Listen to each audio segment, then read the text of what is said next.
Hey there, everybody. Welcome to springtime.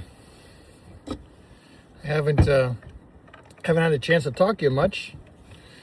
I've, as we all have, been pretty much caught just trying to keep our heads above water, doom scrolling, waiting for spring to finally show up after a long, hard winter here in the Northeast. I just wanted to take a little time to tell everybody, let you know what's going on here in Long World. We're get this coffee going here because nothing happens without coffee, right? Get it down. A lot of wind today. There we go. Should have hot water in about a minute. The whole idea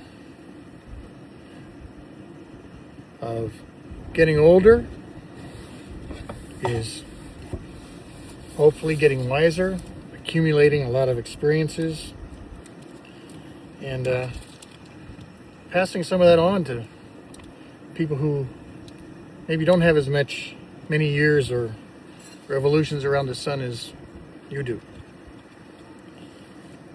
I guess I don't have to tell you what the world's like right now, particularly here in the USA. We've got quite a mess that I've never seen in my lifetime, at least not since I was a young boy back in the 1960s. And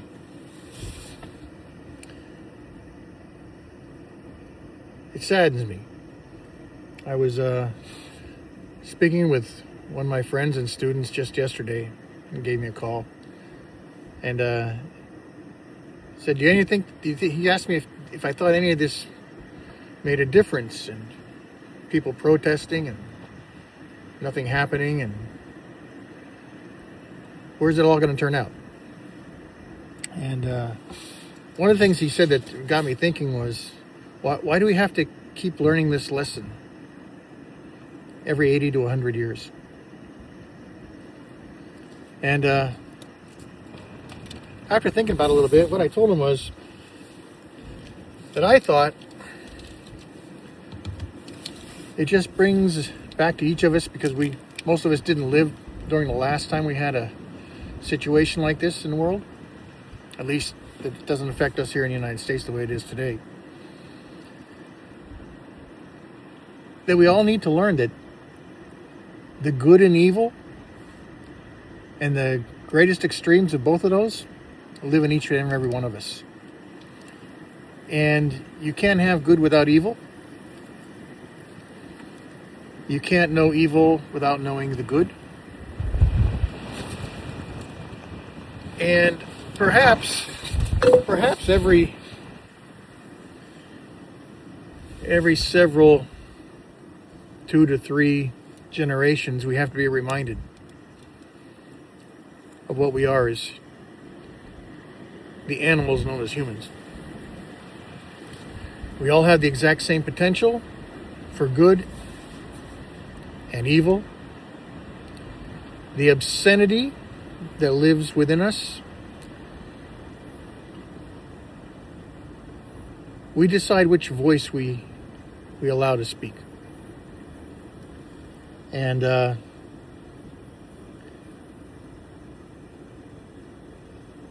thing I said to this nice young gentleman, shout out to you, Morgan, thank you for getting him to thinking again, is that I'm an old guy, and most of what's going on right now is not going to affect me as much as it is the 2 to 3 generations that come after me, that are behind me. And I said, Morgan, I guess I have a little bit different view of it these days. I see it as obscene. I see it as an abomination of all the good that's been done. But at the same time, it's also focused us on how bad it can really be. And we have to make a choice. Inside each and every one of us, we make a choice. And we make that choice as an individual, as a parent, as a spouse, as a child, as a community, as a nation.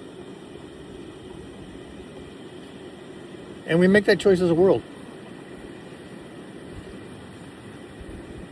I'm disappointed in where we're at right now.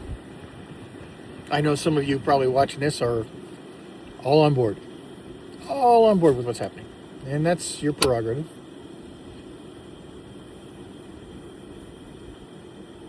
But when we're gone, especially you old guys, you old women, you old men, when we're gone, history remains. History will be here to document everything we've said, everything we've done, and the results and consequences of those things. And I personally am taking the stand now as an old man to live on this side of history. Because we also know, you and I, guys, ladies that have lived maybe 70 years or so, that our time here is not that long. We don't have that much time left. You know, I said to Morgan, I said, you know, buddy, you know what the best part about getting old is? And he said, I giggled, and I said, it doesn't last long. And in these last few years, these last few hours that we have, it's our last statement. It's the last thing we're going to leave for history. Now, there are some people out there that think that's going to be their 401ks or their properties or the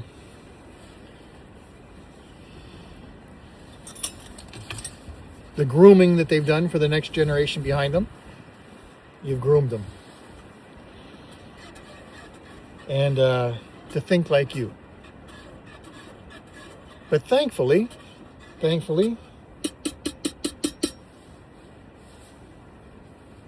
we've been given free will. And with any hope, with any luck, the next generation and the generation after that will find a better angels within them. Even if it's the 51 versus 49%. If 51% of the time we can go to bed at night and say we did the right thing, then we can sleep pretty well at night. But you have to make that difference. You've got to be that 1% over the bad. And I don't always do the right thing in my life. I have regrets for things that I've done. They've made me who I am. They've given me the lessons that I've hopefully learned from. I'm sure I'll make more in the next however many years that nature gives me. But I'm trying. And I guess the one thing you want to ask yourself is, even though you make mistakes, even though you don't always side on making all the right decisions,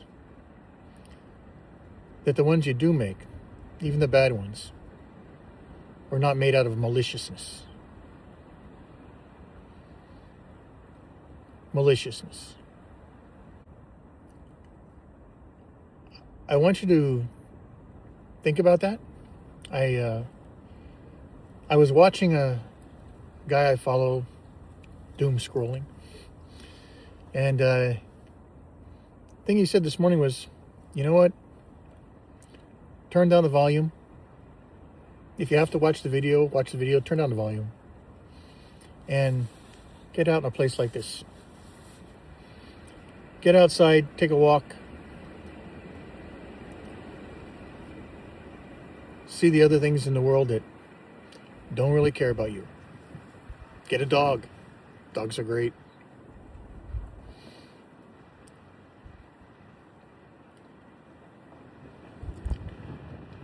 Get out and listen to the voices in your head.